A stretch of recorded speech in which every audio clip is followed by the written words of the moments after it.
Hello, folks. Welcome back to WW2 TV. Good morning if you're in UK or Europe, or good evening if you're Australia, New Zealand. This is just a bit of an update about what's going on with YouTube and the channel and moving forward. So we've had a bit of a slump the last month or so. It's not just my channel; it's across history creating because of elections and the Euros in football, the Olympics right now. The weather's been quite good. People are traveling, etc., etc., etc. There's lots of reasons behind it, but back in January, I was on a real high.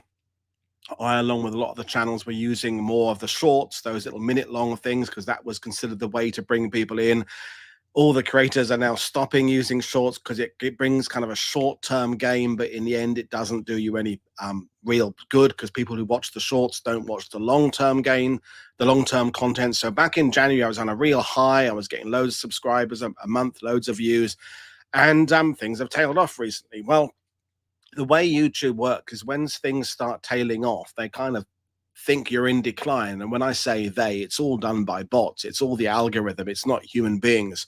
So if you're on a kind of an upward slope trajectory, you get recommended more. You come up more in people's suggestions. If you're on a kind of a downward slump, you come up less. So what happens is the positivity rewards positivity and negativity rewards negativity. So we're in a slump right now. People aren't watching as much content as they have been. So this is why I've just hopped on here to just kind of remind the good people of WW2 TV what you can do to help. Because one of the things you will notice if you watch my content a lot is I don't start off with a 3-minute advert for VPN software or for health benefits or nutrition bars, which some channels that I watch myself do. There you will get adverts come up occasionally, but they're always skippable. You only have to play the first 2 or 3 seconds, and then you can click on to get beyond that. And I don't have them throughout content. I have had to have a few more of them because that's just the way YouTube works. And I don't spend half of my interviews with people like John McManus and the great guests I have reminding you every few seconds, please click like and subscribe. I do it at the beginning. Sometimes I do it at the end. But because I don't keep up on all the housekeeping stuff, sometimes I do find myself in this situation like I'm today reminding you. I want to thank everybody who in the live streams is reminding people to click like and subscribe. Willie, you do it a lot. Kevin, Phil, lots of people who do it. Lady Raven, they all do that. So thank you for doing that little bit of housekeeping on behalf of me, because I say I can't always do it, but there are some things you can do to help. So I'll just run through them and then I'll tell you about what's coming up on the channel over the next few weeks and months. So the first thing, it's the obvious thing, like and subscribe. Fewer than 50% of the regular viewers of WW2 TV are subscribed. Now, I'm sitting at about I think I should hit 82,000 subscribers, possibly today, maybe tomorrow. To get to 100,000, when the algorithm should really start to kick in and help me, I have enough people already watching to propel me way beyond 100,000 if those people would take the next step and just subscribe. Okay, now you can, if you don't want to receive the notifications, you can still subscribe and then not click the little bell to receive notifications, so you aren't bombarded with updates about videos. But if you do click the bell to receive notifications, you will at least know what's coming up on the channel. So I urge people from the bottom of my heart, if you're watching the channel, even if you only watch it occasionally, if you just watch one WW2 TV show every couple of months, still subscribe. If I could get over that 100,000 this year, I think it would open a lot of avenues, push things forward, because our YouTube then recognizes the channel as being successful. So I'm currently getting about 1,500 subscribers, new subscribers a month. So we're on course to hit 100,000, but possibly not till sort of spring next year. If we could bring that forward to this year, that would be great. So if you're watching and you're not subscribed, please, please, please subscribe. And also like. If each time you watch a video, like it. And here's another thing about the videos. It's going to sound weird and controversial. You don't even have to watch the video as long as YouTube thinks you're watching. So I have people who are Eastern Front aficionados, or they like shows about tanks, and you're sitting on your computer. Well, what you could do is open a window and play one of the videos of mine that you're not particularly interested in. Perhaps it's something about the Pacific War, it's an interview with one of the historians, and just play it with the sound muted. Play it all the way through while you're doing something else. It's not going to cause your computer to lag or anything, but it counts as a view. Or just watch the first 10 minutes, then stop viewing. So, I know I'm the same. I only watch content on YouTube I want to watch. But I also think, hang on, what about the person creating that content? Maybe me having it playing in the background will help that person, help the other algorithm, feed the algorithm. So that's something you can do, is play videos even if you don't actually watch them. And Kevin, your comment there, becoming a patron, this isn't about this plea to people isn't necessarily about becoming a patron or YouTube member, although of course without the patrons who support me, I couldn't do what I do. So the many hundred of people who support me that way, thank you. It means I don't have to go out and do guiding, which I could do, but if I'm guiding, I'm only speaking to a few people a day. If I'm here on World War II TV, I'm speaking to thousands, and I'm bringing all this history, all these fantastic historians to you on a daily basis. So please consider becoming a patron. So I say like and subscribe. That's your first thing. Second thing, leave a comment. After a show, just say something. Just say that was good, or learned lots, or brilliant, or even if it's actually I didn't find this one as good as some others, or I will be getting this guest book. If you can always get into the habit of leaving a comment, again, what that does is it fuels the algorithm. YouTube sees how many views I'm getting, it sees how many comments a show is getting, and basically a comment gives YouTube the idea that people are engaged with your content, that they like your content, and it fuels you. What you want, the magic thing to achieve, and I was getting this in January and then it kind of slipped away again, is when you're watching someone else, you're watching Battle Guide, you're watching Indian Spartacus, you're watching James Holland and Al Murray. What happens is, theoretically, if you're watching a show with them about Normandy, what I'd like to happen is my Normandy content come up in those suggestions. On the side of the page there, when you've got YouTube open, you've liked this, you may like this. Now, again, the people who are already subscribed to the channel, they will get those notifications. They should receive the updates about what I'm doing. What you want to bring in is the people who don't know anything about World War II TV. And, day in, day out, I get messages and comments and people saying, I had no idea about your channel. And you think, that's odd, because if you're a World War II buff and you're regularly on YouTube, I've been doing stuff for 4 years now, but the algorithm has not been feeding the system to benefit me. So this person has been watching other World War II TV, other World War II content, but for some reason, my content just hasn't come up. Now, the search facility works very well. If people are specifically looking for some content on something obscure, and as you know, my channel does cover some really obscure stuff, my stuff will come up. Basically, if you didn't know this, YouTube is basically a search engine. That's kind of how it functions. So if you search for obstacle clearance on D-Day, my show will come up in the top because I'm one of the few people who have done a dedicated show about obstacle clearance on D-Day with the fantastic Stephen Fisher, that one was. But what you want is that you've watched this, but also watch this, basically moving you from one channel to another channel. And the big channels, that's how they work. Oh, I've got a new member signed up right away. So that's fantastic. So that's one thing to do. Leave a comment because it fuels and feeds the algorithm. Next thing, watch more videos. I said that earlier, don't even have to actually engage with them. Just have them playing in the background. Watch more videos. It helps. And I know people are selective. I know people are very interested in certain aspects, and I do cover a lot of stuff. So, for example, if you watch Drachenfels because you like naval history, you will pretty much want to watch all the content he creates. Some people, as I said earlier, watch me because they like the Eastern Front content, or they like the Normandy content, but they don't like the Pacific content.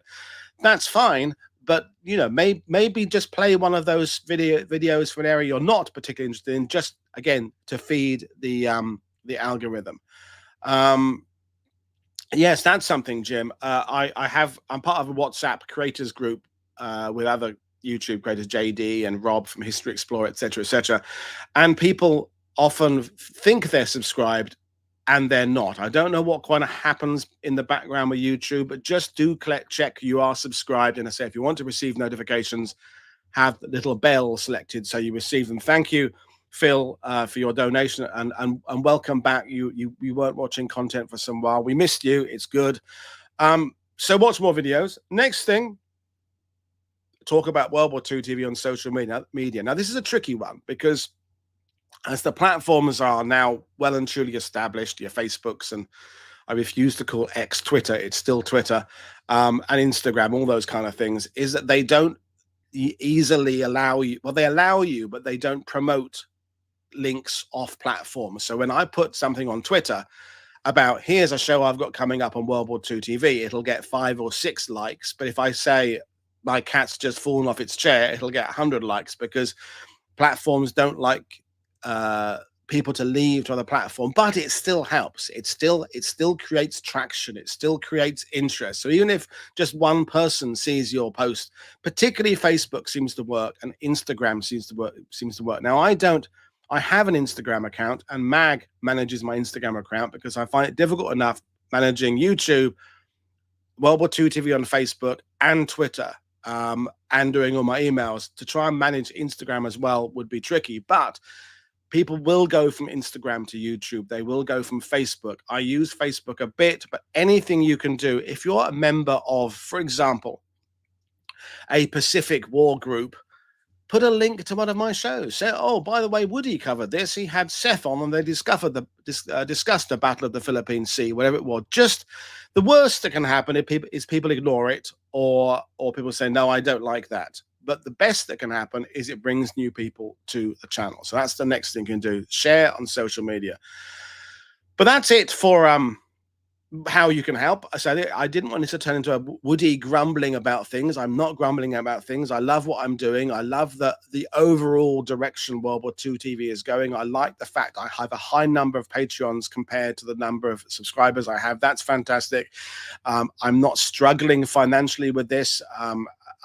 I'm not quite at the capacity I was when I was guiding full time, but I'm not far off after 4 years of massive work on this. I'm not sure exactly how many shows I've done live, but I know there's been 1,563 uploads to YouTube or something. So I'm well over 1,500 shows on the channel, and there's lots more coming. So this isn't a grumble. Thank you for your support. This is great. Just keep on going. We love you too, Russell, and everybody else who's saying. There we are. So the next thing is what's coming up. So a lot's coming up, basically.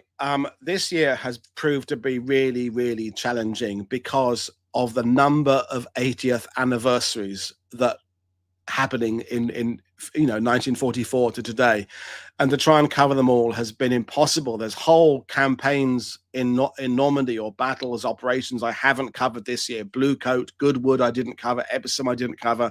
We did Spring. We've got Totalize coming up. We didn't do all of them there. We didn't do the Battle for Cherbourg, etc., etc. But what we do have coming up is Liberation of Paris.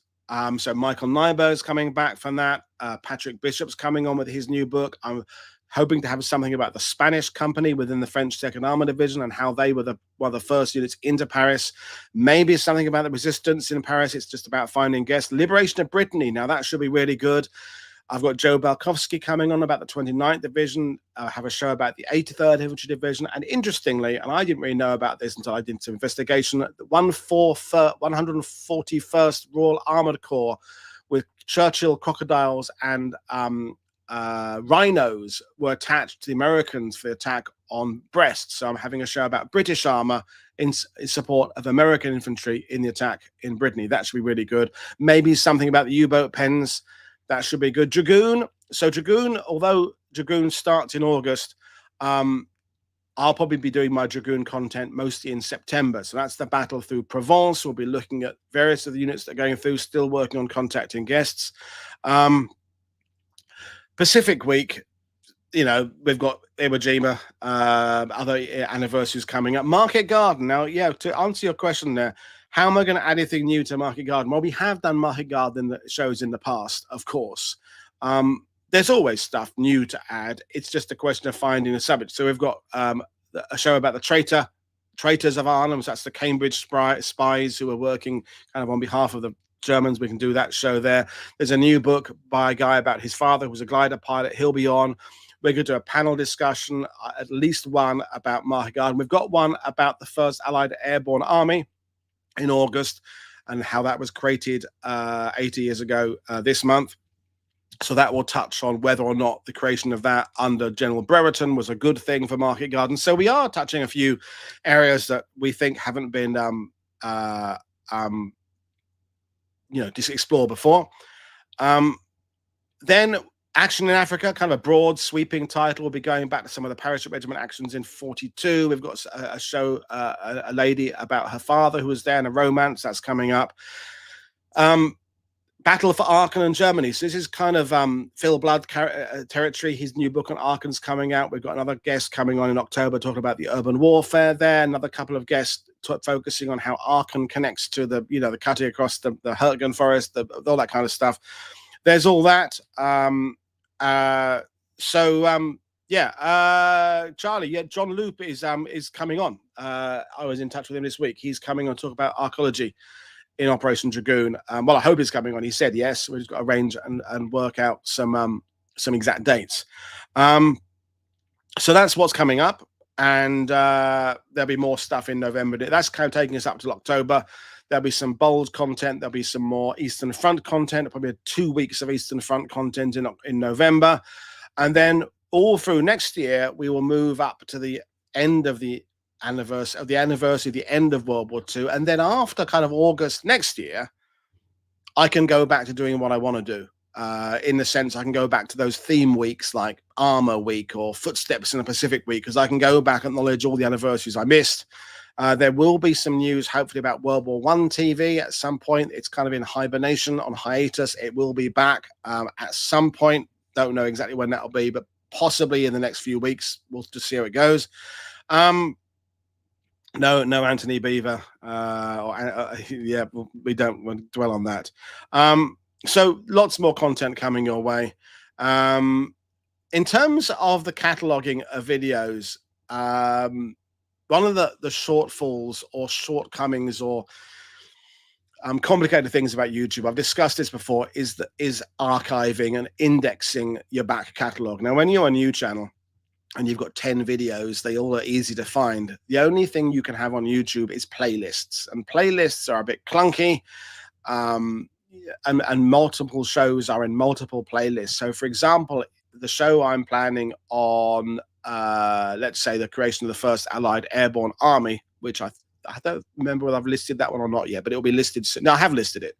So that will be under various playlists. It'll be under Airborne Forces. It will be under US Army. It'll be under British Army. It'll be under 80th Anniversary Specials, and it'll be under the battles for Netherlands, Belgium, and Germany, and maybe another one or two. So you can go to find the playlists, but the playlists, I can kind of half organize them into groups. So I have a playlist group called Countries in World War II, under which you'll find the Philippines or Poland or France, etc., etc. And there are under other categories, kind of organizing them by theme, like armor, tanks, and armored vehicles. But they're not alphabetical. It can be a bit clunky. How they list playlists within the list is complicated. So it isn't the easiest system to navigate when you've got the amount of content I've got. So when you watch a World War II TV show, cards will come up. They're the little links that come up in the top right corner, and they will often include links to the merchandise, to the Patreon account, but also to shows I think complement the one you're watching. So if I've got Michael Nyberg on talking about Paris, it may well link to a show he did talking about Operation Torch. And at the end, when I have the cards, if you remember, at the end of every show, I put this up for a few seconds. I'll just show it to you now quickly. This.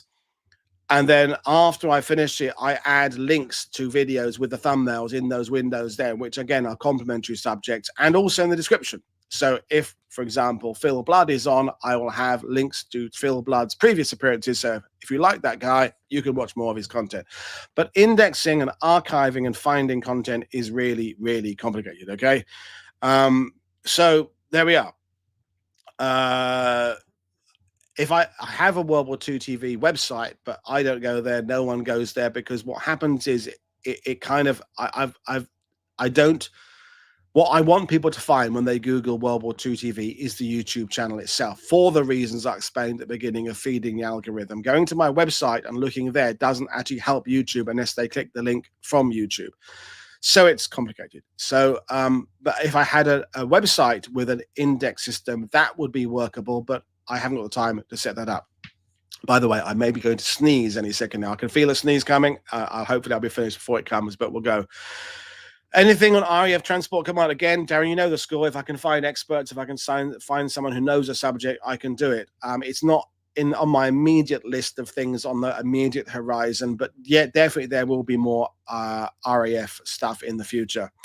A website might be essential. It's just it's management, it's time, it's using my resources. YouTube. When I started, the website was quite important, and now I don't really update it. It's there to kind of maybe bring people in, but it doesn't get many hits. What I want is people to find the YouTube page, and with people accessing stuff more and more from phones, websites are becoming less important than the portals like YouTube, as far as I'm concerned. But that doesn't mean I shouldn't be doing more things. But that's it. I'm going to stop it now, because I said this will be about 20 minutes, this video. And I'm going to leave you to it to enjoy the rest of your day. Although, of course, we have a show tonight. I falsely said at the end of the show with Dan last night, that today's show was with Robert Kershaw. That's tomorrow, Friday. Today's show is with Don Fox. We're looking at the 4th Armored Division, kind of breaking out from Normandy, Cobra towards Paris. That'll be really good. There'll be a few shows in the next few weeks about that kind of, as I said earlier, the liberation of Paris, which kind of begins with Operation Cobra and the Falaise Gap, and then kind of ends in Paris in August. Yugoslavia, by the way, is the series I will do at some point, but it is the hardest subject to get off the ground, because I want to have experts from the former Yugoslavia, from Croatia, from Bosnia and Herzegovina, from Serbia, and it's proving really hard to find people who will agree to be on a channel if I'm allowing people from the other countries to be on the channel as well, because it's complicated. But I will get back to that sometime. But yeah, so click like and subscribe, watch, share on social media, leave a comment, all the usual stuff. As for now, thank you, Cameron, for your donation. Hopefully things will pick up, and it's not just me, it's happening too. It's across the board on YouTube. And again, as always, short to 15-minute videos are what really propels YouTube, but I'm not going to compromise. When I have a guest of the caliber of the guests I have, I'm not going to have them come on and talk for 10 minutes. It's pointless. Robert Kershaw, who's coming on tomorrow, for example, has spent 2 years working on his Crete book. I want to have him talk about his Crete book. Don Fox on tonight has spent the last 20 years studying the 4th Armored Division. I don't want him to come on and do a crass 5-minute. So your new book is about, we bring people on to go into detail. But there we are. I'll see you all again later. This is Paul Woodadge for World War II TV saying, thank you for watching this. It wasn't a rant. It was a chat. Cheers, everybody. See you later. Bye.